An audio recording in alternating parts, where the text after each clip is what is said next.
Nesse vídeo eu quero conversar com você sobre o jogo dos créditos. Mas Luiz, o que é o jogo dos créditos? O que isso tem a ver com a reforma tributária? Calma que eu vou te explicar tudo. Mas antes, se inscreva aqui no nosso canal, ative o sininho de notificações, que isso é muito importante para o nosso engajamento. A reforma tributária trouxe para a gente, já a partir de janeiro de 2026, uma nova realidade tributária, que é o quê? É o jogo dos créditos. O que significa esse jogo dos créditos? O jogo dos créditos, na realidade, é a utilização do conceito da não cumulatividade. Por quê? Porque hoje, na maioria das vezes, existem exceções, mas na maioria das vezes, as empresas pagam os tributos na modalidade cumulativa. E como que isso funciona? Na prática, é tributo em cima de tributo. Você tem um faturamento, tem uma alíquota em cima do total de notas que você emitiu, aplica aquela alíquota, o valor que der é o valor que você tem que pagar, ponto. Esse é o jogo cumulativo, é o jogo antigo para a maioria das empresas. Como que vai funcionar a partir de janeiro do ano que vem, de 2026?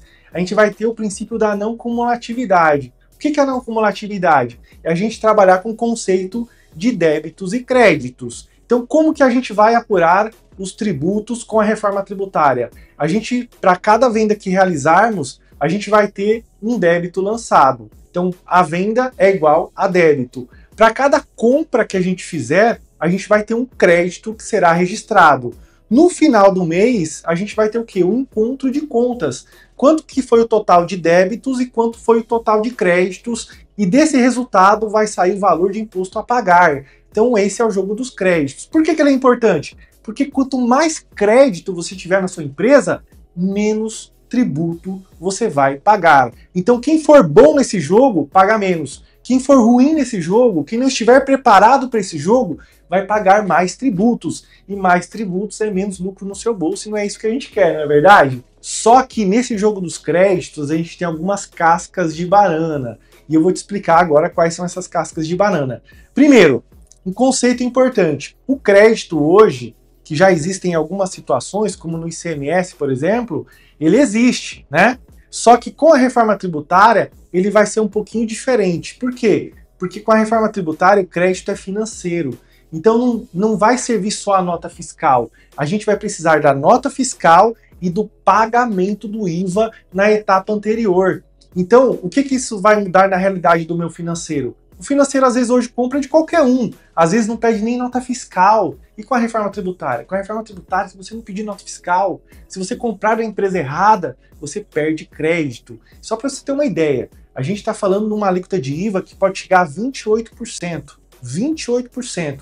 Então, uma compra de R$1.000 errada, sem nota fiscal, do fornecedor errado, pode fazer você perder R$280 de crédito. Eu tenho esse mapa dos créditos que dá uma noção para você do antes e depois. Eu gosto sempre desse conceito, como que é hoje, como que vai ficar com a reforma tributária.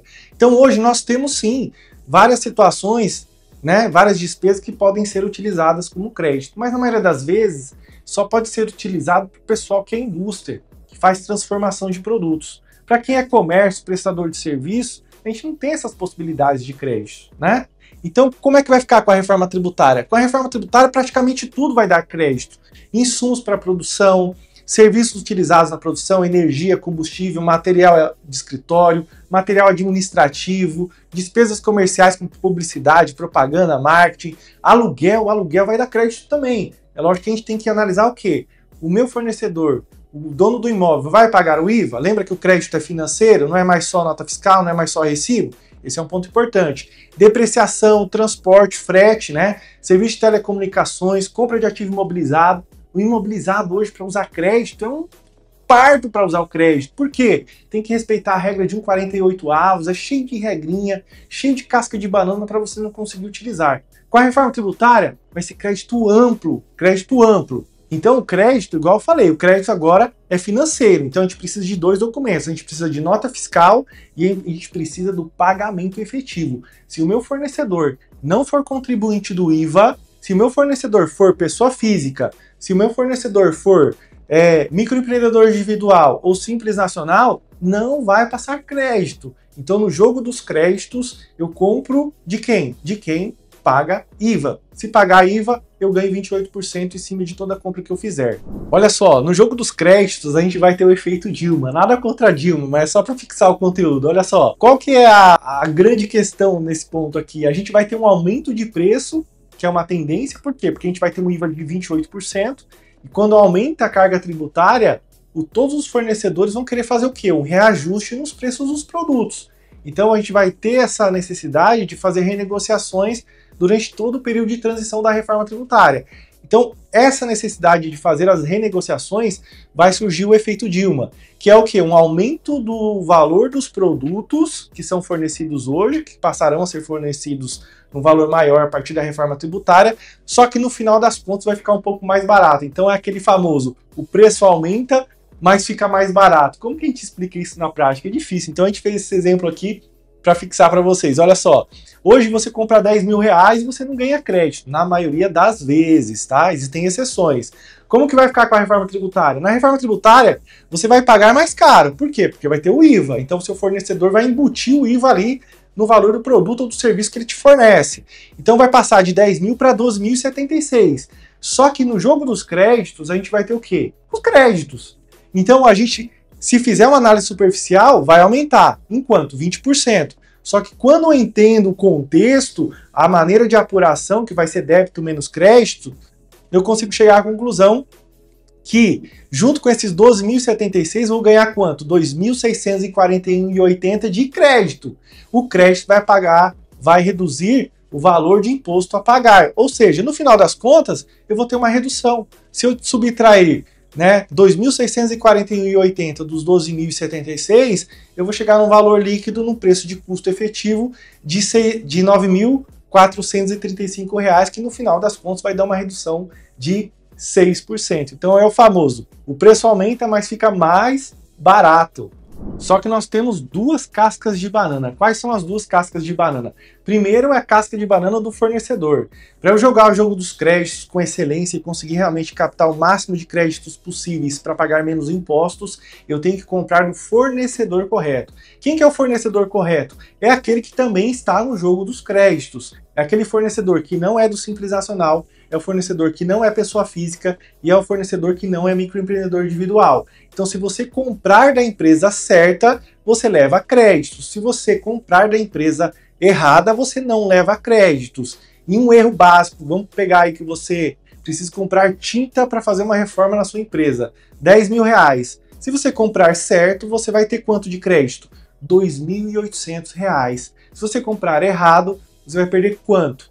R$ 2.800. Então esse é o jogo dos créditos. Segunda casca de banana, se você comprar do fornecedor certo, porém não observar a regularidade fiscal, você paga, pensa que vai levar o crédito, mas na hora de fazer a apropriação você vai ser bloqueado. Por quê? Porque a Receita Federal passou para você a responsabilidade de fazer a cobrança da regularidade fiscal dos seus fornecedores.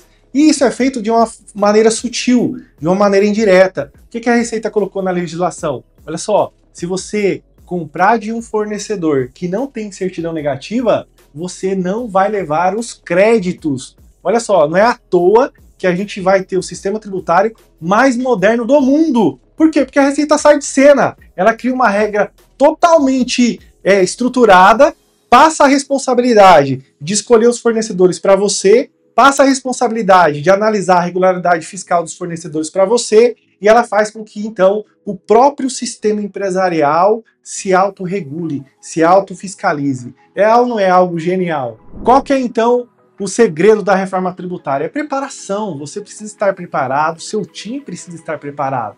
E não é só você, né? Igual eu falei, é o time de compras, é o time de vendas, é o financeiro. Como que está o financeiro da sua empresa? Você está misturando despesas físicas com despesas da pessoa jurídica, despesas da empresa A com a empresa B, você não tem uma DRE, você não escolhe os fornecedores. Olha só, se escolher o fornecedor errado, é 28% de prejuízo em cima de cada compra. Então o segredo da reforma tributária é preparação. Então, se esse conteúdo fez sentido para você, se o que eu falei aqui vai te ajudar com a reforma tributária, eu vou te pedir duas coisas. A primeira, para você se inscrever no nosso canal, e a segunda, para você acionar o sininho de notificações para você receber novos conteúdos iguais a esse. A gente fica por aqui e se encontra no próximo vídeo.